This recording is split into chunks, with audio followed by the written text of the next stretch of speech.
নাহমাদুহু ওয়া নুসাল্লি আলা রাসূলিহিল কারীম আম্মা বা'দ আউযু বিল্লাহি মিনাশ শাইতানির রাজীম বিসমিল্লাহির রহমানির রহিম। প্রিয় সুধী, আসসালামু আলাইকুম ওয়া রাহমাতুল্লাহি ওয়া বারাকাতুহু।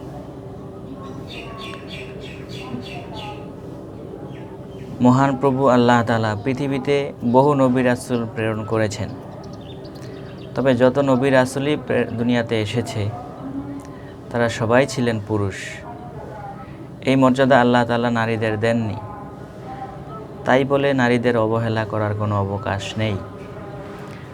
নারীদের মধ্যে হতেও অনেকেই জগৎ বিখ্যাত ওলি হয়েছেন।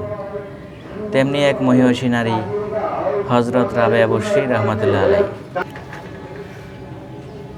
রাবেয়া বসরি রাহমাতুল্লাহ আলাইহির জীবন থেকে অনেক কেরামত প্রকাশিত হয়েছে।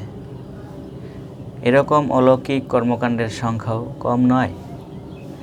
তার মধ্যে থেকে একটি কেরামত হচ্ছে, একদিন রাবেয়া বসরি রাহমাতুল্লাহ আলাইহি ফোরাত নদীর তীরে বসে আল্লাহর ধ্যানে মগ্ন ছিলেন।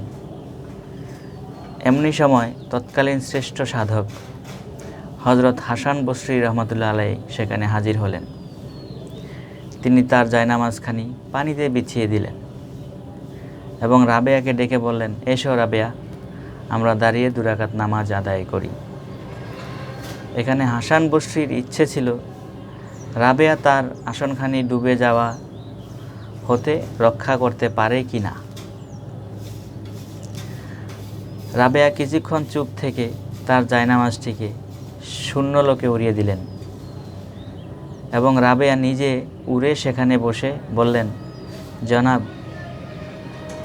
আসুন, যদি পারেন এখানে এসে 2 রাকাত নামাজ আমরা আদায় করি। আল্লাহর নবী রাসূল ওলিদের বহু অলৌকিক ঘটনা রয়েছে, তবে তারা এসব ক্ষমতা নিয়ে কখনো অহংকার করেননি।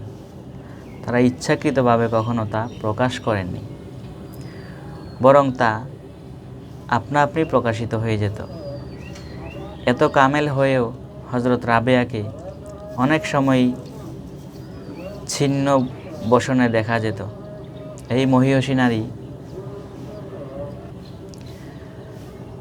তার ইবাদত বন্দেগীতে এবং ন্যায় নিষ্ঠায় তিনি আজ স্মরণীয় এবং রাবেয়া বসরি আল্লাহর দরবারে একজন সফল নারী। ধন্যবাদ সবাইকে।